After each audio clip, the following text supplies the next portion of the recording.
Hi, and welcome to Filtered with TJ Walker. Thanks so much for joining me today.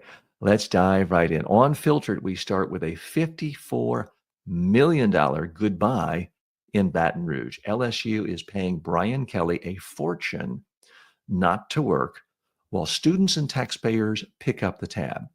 Then Speaker Mike Johnson all but admits he's not really running the House of Representatives, describing his job as triage and survival mode. We'll look at Treasury Secretary Scott Bessent's creative spin on tariffs and inflation, and why your grocery bill says he's wrong. JD Vance's aura of inevitability in 2028 is cracking as new polls tighten. Abroad, Trump's Ukraine peace plan looks a lot more like Putin's wish list. And we'll end with Trump's Thanksgiving meltdown, slurs, smears, and a president sounding more like an online troll than a head of state. All that and more today on Filtered. So, lots of fun stuff to come here. Thanks so much for joining me today. Again, if you're new to the show, we do this live every day. Today's recorded in advance because I'm traveling for the holidays. So we typically look at stories that have happened just in the last 24 hours. But these are all stories that have typically happened in the last 48 hours. So very much happy you're here with me and happy to be a part of this. So thanks so much. And back in a moment. Welcome to Filtered with TJ Walker. Okay, let's dive right in with the top story of the day. This is a topic near and dear to my heart, but confession, I have not been able to convince a lot of people to my way of thinking, but let's go ahead and try. LSU's $54 million goodbye to Brian Kelly. LSU, Louisiana State University, has finally made it official. According to reporting in The Athletic and confirmed by Sports Illustrated and others, the university has formally fired football coach Brian Kelly without cause, which means he is owed the full remaining buyout and $54 million over the next 6 years. A letter from new LSU president Wade Rousseau says the school will pay, quote, liquidated damages as required under the agreement, while requiring Kelly to make, quote, good faith, reasonable, and sustained efforts to obtain qualified employment so LSU can reduce the hit if he lands another job. Kelly arrived from Notre Dame in 2021 on a 10-year, $95 million deal. And he won 34 games and lost 14 games in Baton Rouge. And remember, he was already among the top 10 highest paid coaches in college football in a market where multiple public university coaches now make more than $10 million a year. It's all financed in an ecosystem soaked in taxpayer money and tax breaks. Okay, what's the real message here? When conservatives scream loudly about waste, fraud, and abuse in government and when's Doge going to do something, here's the real waste, fraud, and abuse. Taxpayers are paying a state government employee $54 million in the next 6 years to sit on his buttocks. I'm talking about Brian Kelly, the recently fired coach from LSU. It's an obscenity the way any football coach gets paid more than the president of the United States when these people get your tax dollars. Let's dig a little deeper here. I have found, I can't speak to every country in the world, but I've found that certainly in the United States, the second sports is involved with something, people who are normally sane, rational people become crazy. They lose the capacity to even count 1 + 1. It's as if they put a bullet to their brain. And in so many cases, you can go to someone and say, hey, give me all your money, but it's for sports. And people, oh, sure. We need to close schools to give you more money? Fine. We need to shut down public roads to give you more money? Fine. This is true whether it's building a stadium for a billionaire, and it's true when giving taxpayer dollars to coaches. So here's the real problem I have. If it's a public university, the money is coming directly and indirectly from taxpayers, state taxpayers, federal government. Every state university gets massive, massive, massive funding from the federal government in many ways, sometimes direct grants, sometimes all of the tuition is coming from students who get federal government loans and subsidies. So these coaches are essentially government employees. Is their job important? Okay, if you love football, yeah, it's important. Is it more important than being president of the United States and deciding when to go to war and how to run our country? I would argue no. Well, the president of the United States has a salary of $400,000 a year. Most Americans would kill to have a salary like that. So the proposal I've been putting out for years, and I have not convinced a lot of people, I'll be transparent with you, is if you accept public money and if you're a public employee, let's say you don't get paid more than the president of the United States. Let me ask you this. What is the worst thing that would happen if all of a sudden, overnight, nobody in higher education made more than $400,000 a year? All of those football coaches couldn't suddenly get jobs in the NFL. They would have to somehow get by on $400,000 a year, provided they currently make more than that. If they make less than that, wouldn't have any impact on them. What would be the negative impact for society? Absolutely nothing. Okay, let's say the top 10 football coaches in college go to the pros, and those schools get other good coaches. Okay, maybe your team doesn't win a couple of games next year. What's the negative impact? Why should a taxpayer, especially one who doesn't care about football, have to subsidize your hobby? Watching football is a hobby. I realize it's important for schools and important for branding and a lot of other things. People are very emotional about it. But I'm sorry, you can call me a conservative. I think it's wasteful government spending because there is no demonstrable need to ever pay any state government employee who coaches a game, a sport that is technically unrelated to any academic pursuit, more money than the president of the United States. I would like to conserve these collectively hundreds and hundreds of millions of dollars a year to put it back into your pocket as a state taxpayer or a federal taxpayer. Let's look at some of the numbers here. And it's absolutely obscene to anybody who isn't just a drooling, fanatical sports fan who would rather see children in their neighborhood starve than to lose the big game against the big rival, which seems to be so important to so many people. So Kirby Smart, the Georgia football coach, makes $13.28 million a year. Ryan Day, the Ohio State coach, $12.58 million a year. Dabo Sweeney, $11 million a year. Lincoln Riley, USC coach, $11 million a year. Dan Lanning at Oregon, $10 million a year. Kalen DeBoer, Alabama. Boy, do they take football seriously in Alabama, having lived there. $10 million a year.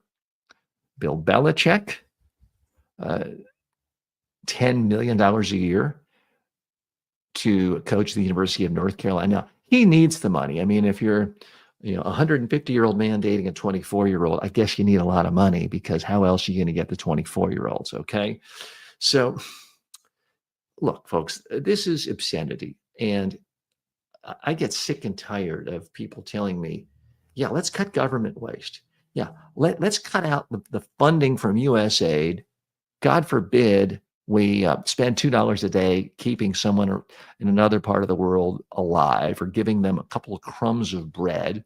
or giving them a mosquito net. It's okay to let 600,000 people die, which is what's happened because of Elon Musk Doge to get rid of USA. But oh my God, asking my college football player coach to get by on less than $10 million a year, that's the end of the world. I mean, that's the mentality a lot of people have. Now, it's not just public universities. There's a lot of so-called private universities out there who also pay their coaches obscene amounts of money. But guess what? These private universities, this is not Intel's team. This is not Microsoft's team. This is not Google's football team. These are from nonprofit organizations, supposedly. 501c3 tax exempt status organ. So they don't pay taxes because they're supposed to be there for the public good. What is the public good at taking vast amounts of money from a society where the average person has essentially zero or close to zero net worth and giving it to one guy, and it's a guy, let's not kid ourselves, tens of millions of dollars over the course of a 10-year period? What is the public good rationale for that? There is none. And you can say, well, TJ, these are private universities. They should be able to do what they want. Well, guess how they get their students? They get their students from public funding, because so many students at private universities get direct subsidies from the federal government, state government. They get their loans backed by the federal government. These so-called private universities get millions, tens of millions, sometimes hundreds of millions of dollars of grants from the federal government. So they are awash in taxpayer dollars. So I think it's an obscenity that the United States Congress doesn't simply pass a law that says no public employee and nobody who works for a nonprofit organization shall make more than $400,000 a year, or whatever the president of the United States makes. I defy you to really make a compelling case as to how society would be harmed. And I've had this argument with people before. They're like, well, TJ, this is the market. It's not the market. It's propped up by government spending. And even professional sports isn't really free market enterprise. There's nothing more socialistic than the way the NFL is run. If you really look at the inner workings of the NFL and how they share their revenues and the way they get governments to pay for their places of business, their stadiums. But everyone says, well, TJ, the multiplier effect, and it's all complete nonsense. Every economist who's ever looked at the investment spent on stadiums will tell you you could get a bigger return on your investment in things like building good schools and parks and roads in a community rather than on a building that's used sometimes 7 times a year for the benefit of billionaire owners and employees who make tens of millions of dollars a year. So LSU, good luck with your new coach. You're going to need it. Although the coach doesn't. You know what? You make $10 million a year, you get fired. You got a nice cushion. Too bad everyone doesn't have that kind of a cushion. Back in a moment. We'll be right back after this break. Want to advertise here? You better be legit. No crypto, no junk food, no supplements. Go to tjwalker.com/advertise. Most people can't afford a full-time coach. And even if you could, good luck finding one who's available when you need them. That's why I created the TJ Walker AI clone. It's built on my 40-plus years of real-world coaching and training. You get my exact advice, style, and frameworks instantly. Ask it how to handle a tough question. Get feedback on your elevator pitch. Rehearse your next big talk. This is the next generation of communication coaching. It's smarter than an app, more personal than a course, and always ready. Start using it today at tjwalker.ai. You'll wonder how you ever did without it. Welcome back to Filter. Thanks so much for joining me today. We've got lots of fun in store for you. Next issue, the speaker who says he isn't really speaker. According to the New York Times, Speaker Mike Johnson just admitted out loud what a lot of Washington already thinks on a friendly podcast hosted by Katie Miller. That's Stephen Miller's wife. He said, quote, we have this joke that I'm not really a Speaker of the House, talking about how he and his wife talk about it. That's kind of saying the quiet part out loud. That's not a joke to a lot of people. This joke sounds a lot like reality. Johnson described a job that's completely out of his control, with a Republican conference he can't manage and a schedule he can't tame. Quote, we're in triage every day, he said. There's no pattern or schedule. We're kind of in survival mode right now. He complained, I haven't had a vacation day in 2 years, and claimed literally, this is a quote, literally 100,000 people have his cell phone number, leaving him missing hundreds of calls and text messages in a day. This is the man second in line to the presidency, presenting himself not as a leader, but as an overwhelmed middle manager in Donald Trump's political organization. Okay, what's the real message here? Speaker Mike Johnson went on a friendly podcast this week, admitted to the whole world he's completely overwhelmed, out of his depth, and the joke's about he's not really the speaker. Well, you kind of are, but you also kind of aren't. You basically handed all your power to dear leader in the White House, and it's an embarrassment. Let's dig a little bit deeper here. I do think it's troubling at some level for, forget 100,000 people having your cell phone number, but even 100 people a day texting you, calling you. At some level, from a pure information technology standpoint, if you are going to be running the House of Representatives, one of the most important, powerful positions in the entire world, you need to somehow have an organization. I would think at some point you'd have a chief of staff, a couple of deputy chief of staffs, and just give them your phone. Maybe get a second phone where literally you've got 10 people, your closest family, the president of the United States, maybe the Senate leader. They're the only people who have your phone number. And you can have a team of people vetting all of these calls and texts coming in. Because I got to tell you, Mike Johnson, he seems frazzled. He sounds frazzled. He looks frazzled. And when he jokes he's not really the speaker, it's not funny, really, because it seems to be reality. It is yet another sign our federal government is dysfunctional.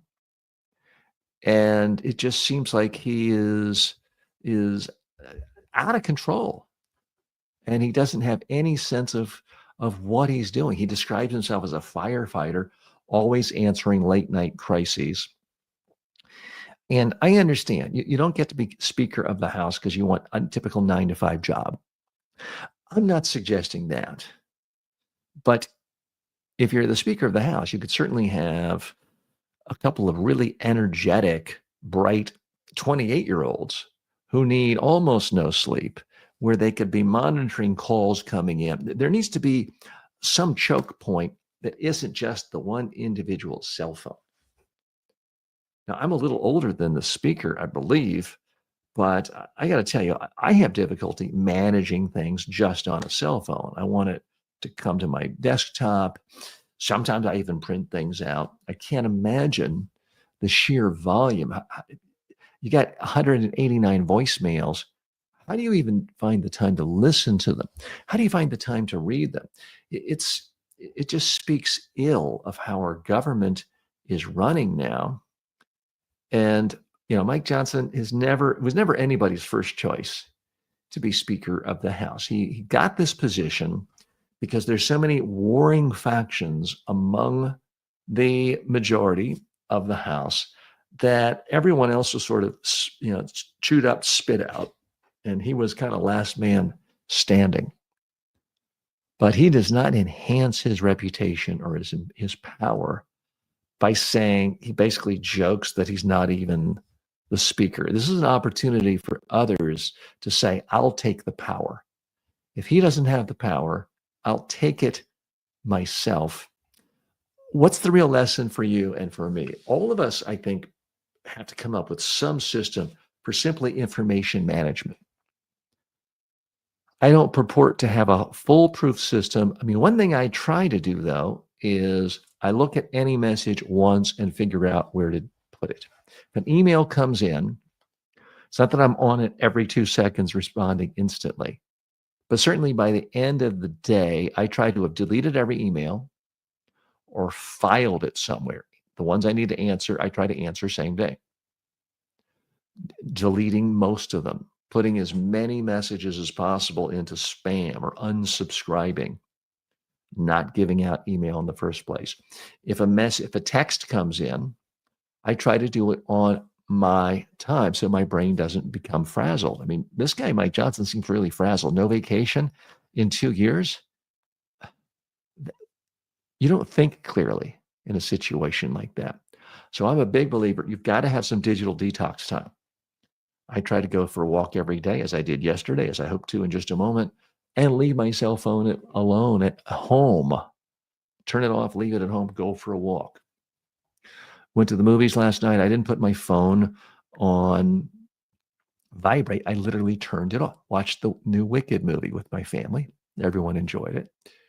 You've got to get away from your phone. Now, I realize I'm not the Speaker of the House of Representatives, but you can be a leader and have balance. Whether you loved President Obama or whether you love President Reagan, a lot of people would like one or the other. They both had the discipline to exercise every day, to have time off, to take family time, to set boundaries of when they start the day and end the day. Yes, if there's an international crisis, a war started, someone can wake them up at 3 a.m, but they weren't sitting there scrolling their phone at 3 a.m. And because of that, both leaders went down in history as being generally thoughtful and wise and on top of things and not overwhelmed. So Mike Johnson, someone needs to, some management expert needs to come in and give this guy some tips on how to manage his inbox, whether it's his phones, his messages, his text, or his email, because he sounds like someone who's just going to keel over and have his head explode. And I don't wish him ill or anyone else. Back in just a moment. Imagine having a communication coach who never sleeps. Meet your new secret weapon, the TJ Walker AI clone. Go to tjwalker.ai and start getting custom coaching 24/7. No scheduling, no hourly fees. I've trained presidents, prime ministers, and Fortune 500 CEOs. But the same exact communication I've delivered to world leaders is now available to you online, anytime at MediaTrainingWorldwide.com. Whether you're speaking on camera, pitching a client, or handling a crisis, you need these tools. These aren't fluffy motivational videos. They're practical, battle-tested techniques to help you speak clearly, competently, and persuasively. Go to MediaTrainingWorldwide.com and take your communication to the next level. We are back here on Filtered. I'm your host, TJ Walker. Thanks for joining me.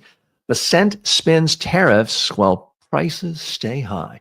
According to the Times, Treasury Secretary Scott Bessent is trying to convince Americans that Trump's tariffs are painless and that inflation is under control, even as people feel squeezed every time they buy groceries or pay the rent.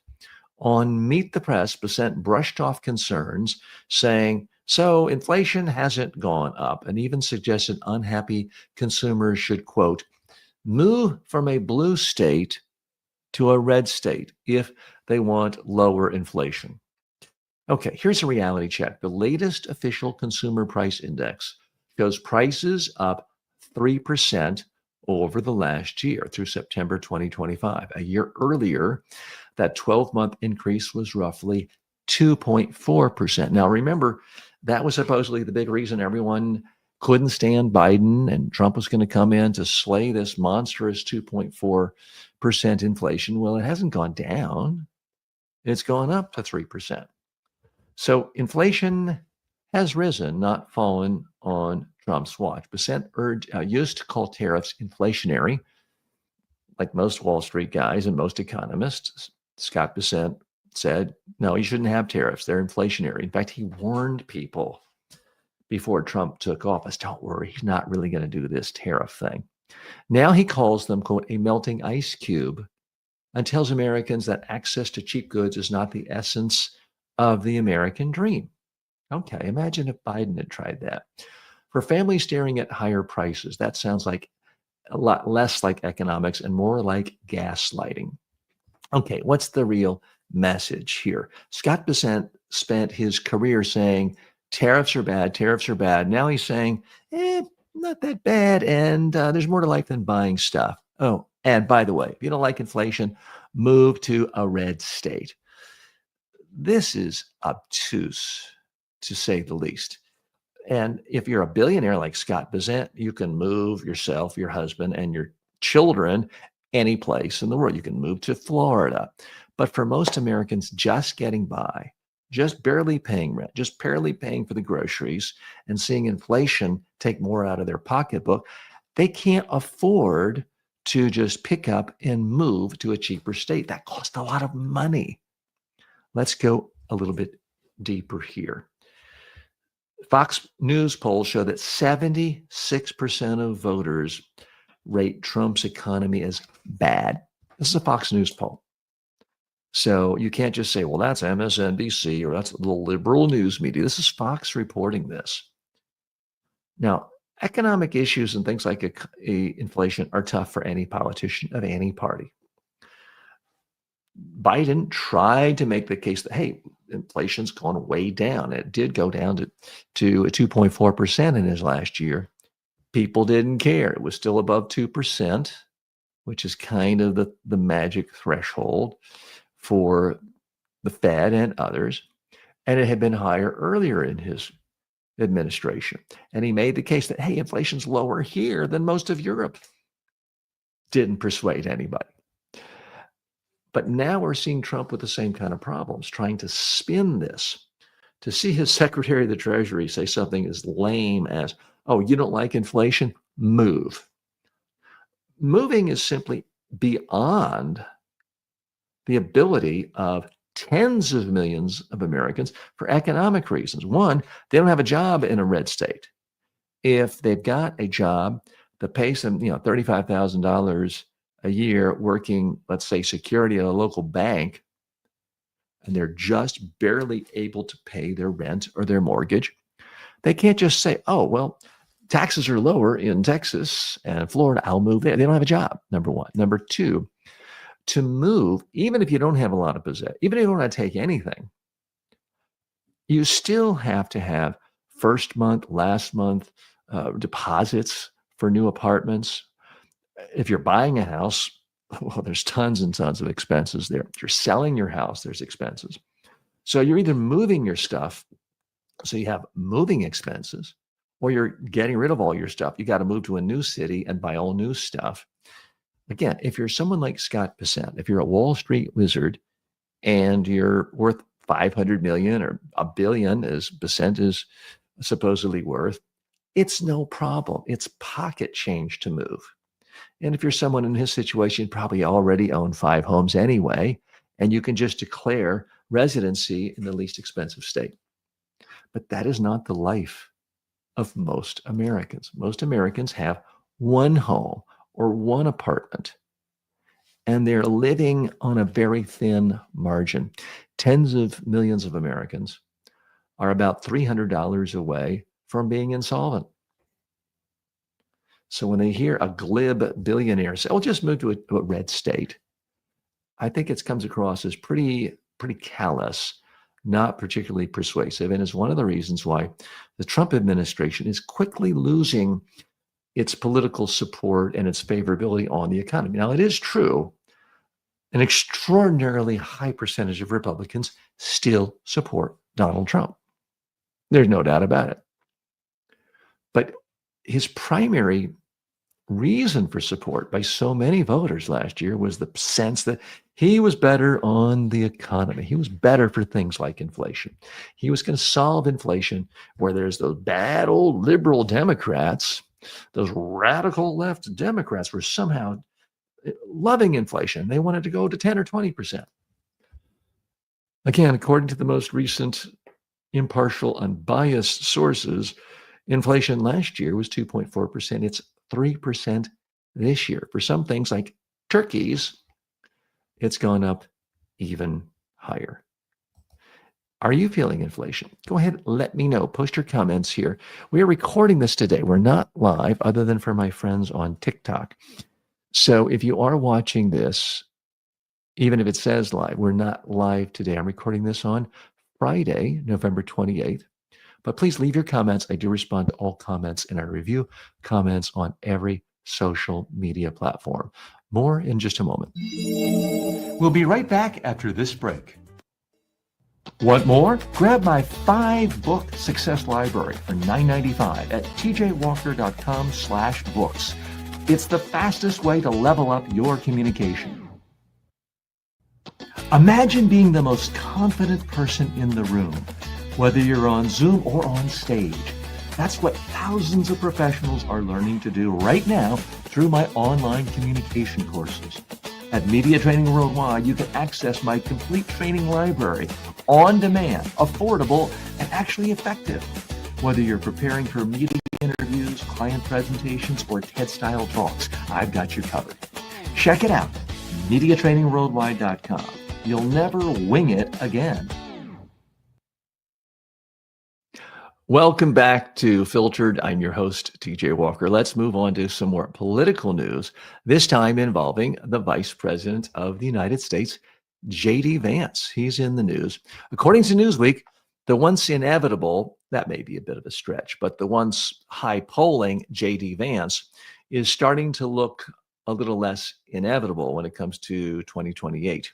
Citing new polling from McLaughlin and Associates, Newsweek reports that Vance's lead over Donald Trump Jr. in a hypothetical 2028 Republican primary has been shrinking month after month. In August, Vance led Trump Jr. in hypothetical matchups 36% to 16%. That ballooned briefly in September, then slid to 38 to 20, again, 38% for Vance, 20 for Donald Trump Jr., and now sits at just 34-24 in November, a mere 10-point advantage over someone who's never held political office, someone who's never really had a job other than working for daddy, other than being a bartender. That's Donald Trump Jr. Now, why does this matter?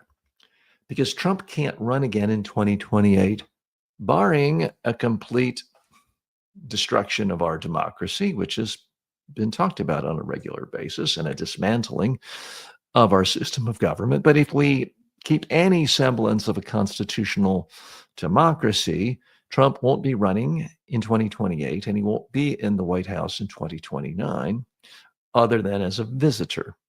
And Vance has been sold as the natural heir to keep Trump going. If his numbers are softening inside the GOP base, it may be early evidence that voters are souring on the whole project. One expert told Newsweek that while polls this far out are pretty meaningless, I agree with that. Vance is chained to Trump's fortunes, and Trump's approval rating is scraping new lows. So what's the real message here? JD Vance's polling numbers are down in the dumps, and that's not really his fault because the Trump administration is seen in a very unfavorable light by more and more Americans. Right now, JD Vance is running neck and neck with a Nepo baby who's never really had a job outside of working for daddy other than being a bartender. I'm talking, of course, about Donald Trump Jr. Let's dig a little bit deeper here. So being vice president is a huge step up if you want to be president. There's no doubt about it. A number of vice presidents have become president, and it can be a great way to get a party nomination. Now, you don't always win. Walter Mondale had been a vice president.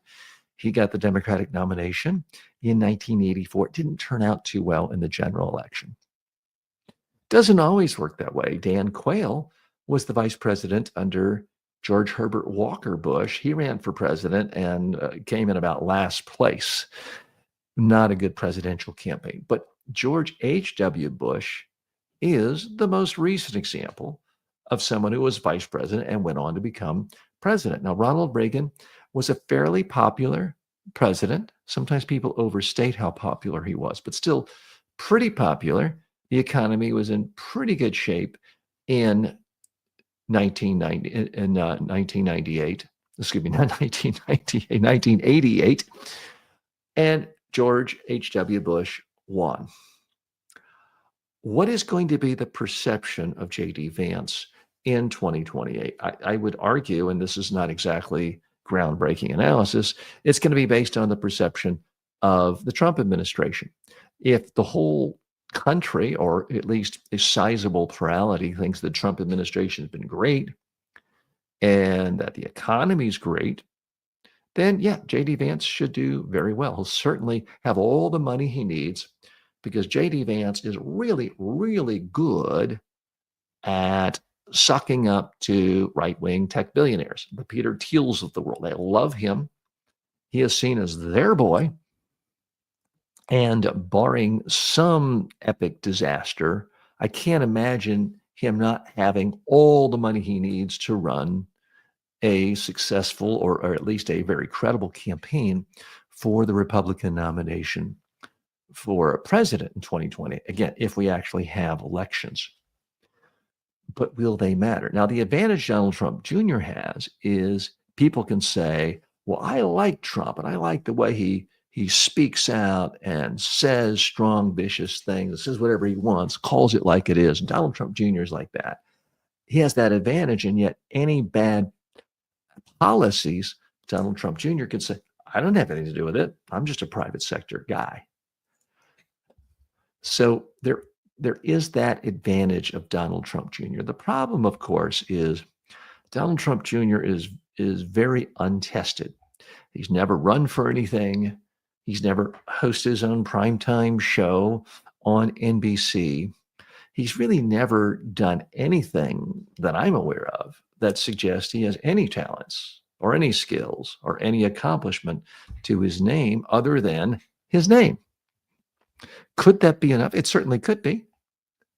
For people who love Donald Trump, it may be seen as a final act of love and worship to try to perpetuate it in the same way that certain people love kings, want to perpetuate the dynasty, and he might benefit from that. But when you look at the current poll rate, and polls can change, someone can have low approval ratings, as Ronald Reagan did in 1982 when the country was in a severe recession, and bounce back as he did in 1984. So I'm not suggesting the polling data can only go down for Trump. Could go up. We will see.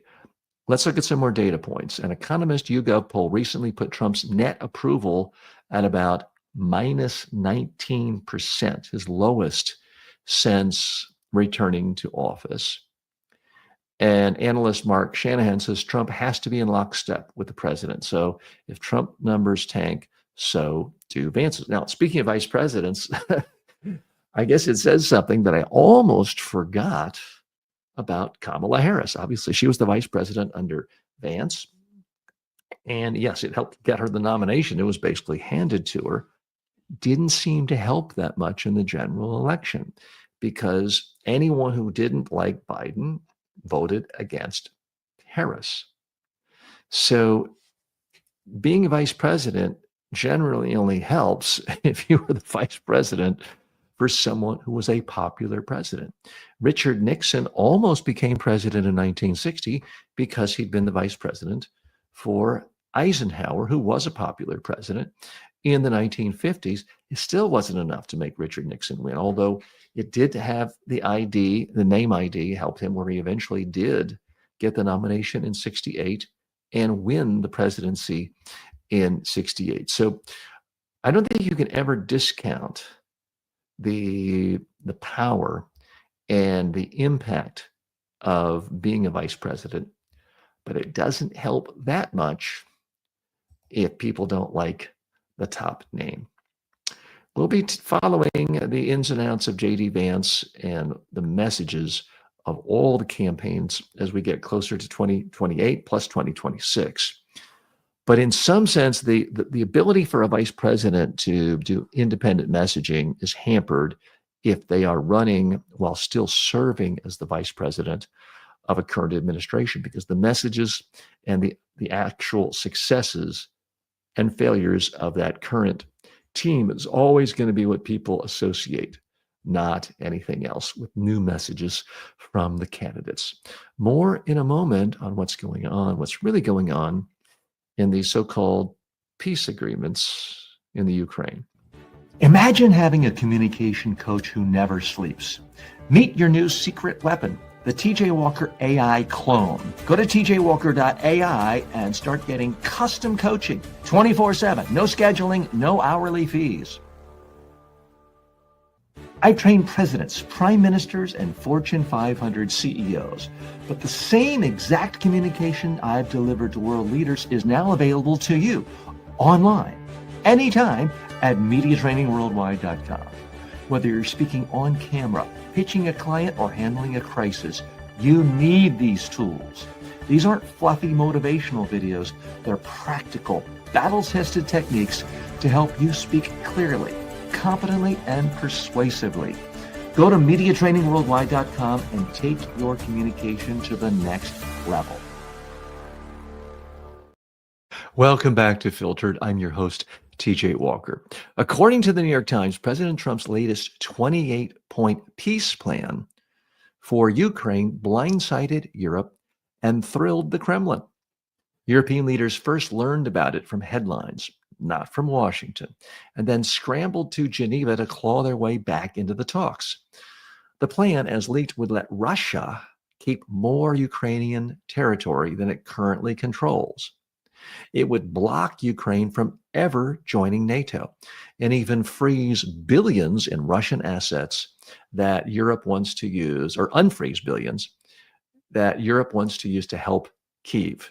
Ukrainian President Zelensky warned his country could soon face a brutal choice, either the loss of dignity or the risk of losing a key partner. Only after a frantic European push did Secretary of State Marco Rubio start calling the proposal a, quote, living, breathing document, hinting that Europe might get a separate track. Critics say this is not an American peace plan so much as a highly edited Russian wish list. Okay, what's the real message here? No, I don't have proof of a P tape or that Russia has dirt on Trump and that he's acting as an agent for Russia. But you have to ask yourself, if they did, if he were truly an agent of Russia, wouldn't he be doing the same things he's doing now? It is weird and bizarre that every single time Trump has to deal with Russia, he always seems to love everything about Putin. He always seems to want to give him whatever he wants. Meanwhile, allies, people who believe in democracy, he always sees flaws and failures. If any other president did the sorts of things that Trump did, routinely giving away the store to Russia, they would be called a communist dupe. Let's dig a little bit deeper here. If Trump is not acting as a Russian agent, the Kremlin must be wondering what more it could possibly get from this guy, because he seems to be giving them everything he wants. Now, for years and years and years, any president, certainly of the Republican Party, who acted like this would have been run out of Washington, D.C. For that matter, any Democrat who did this would have been run out of town. Let's not forget that Marco Rubio initially said, oh, we're just working off of Russia's wish list. He then kind of backtracked and said, well, no, it's our list too. We're a part of that. But why would he say it's Russia's list unless it actually were his list? Now, Thomas Friedman of the New York Times has said that what Trump is doing is basically worse than Neville Chamberlain. Neville Chamberlain famously for giving in to Hitler, trying to appease Hitler. And of course, you can't appease dictators who are greedy for land all over the world, want to take over the world. You give them an inch, they take not only an inch, but another mile or a kilometer, as they do in Europe. This is a reward to Russia for aggression. This is punishing an ally. This is punishing people where we're on the same team. And it's truly, truly bizarre. Let's look at some more facts here. In 2019, Trump was impeached after freezing nearly $400 million in Ukraine military aid while pressuring Kyiv to announce investigations into his political rival.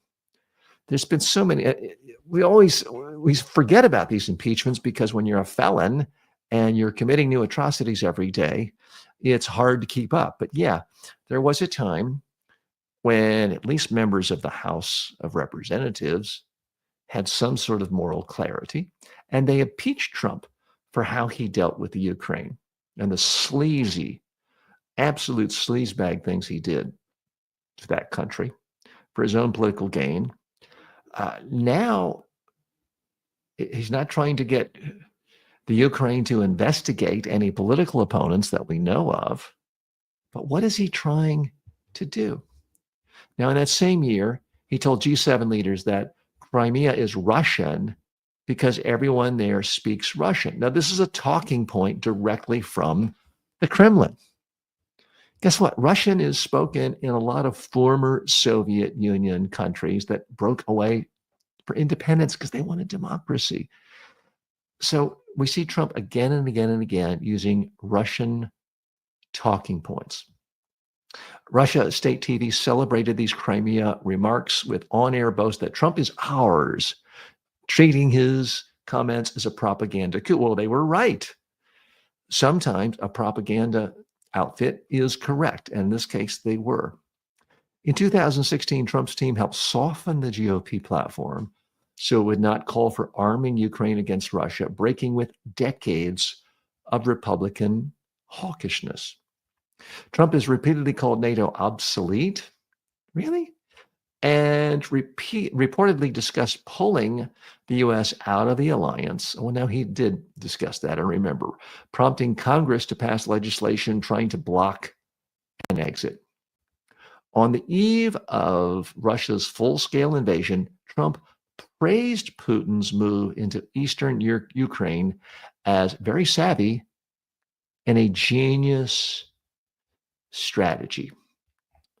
So this just gets more and more bizarre every day.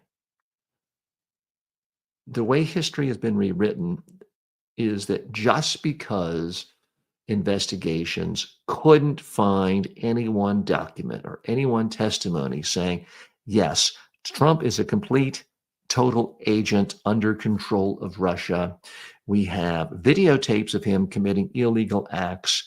We have financial transactions showing how we bribed him repeatedly. Just because that doesn't exist, he somehow gets a free pass to do things that by any other stretch of the imagination in any other political era would be considered anti-American and acting like a Soviet dupe, a Russian dupe.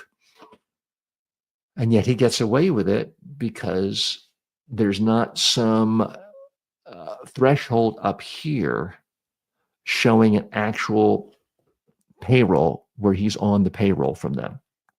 It's totally bizarre. It's totally against everything this country stands for. And I wish the best for Ukraine. I hope Europe, unfortunately, you have to realize America doesn't stand with you. Many Americans do, I do. But the American government in its current incarnation has contempt for democracy, has contempt for what Western Europe stands for. The current administration only has a love and a love affair with Putin and dictatorship, because unfortunately that is the role model of our current leader. Folks, we're out of time today. No time for your questions on communication skills and personal development skills. But I'll be back to normal on that tomorrow. Hope you are enjoying your weekend and this holiday time. I'm TJ Walker. Please subscribe to the show, follow it, leave reviews. Thanks so much.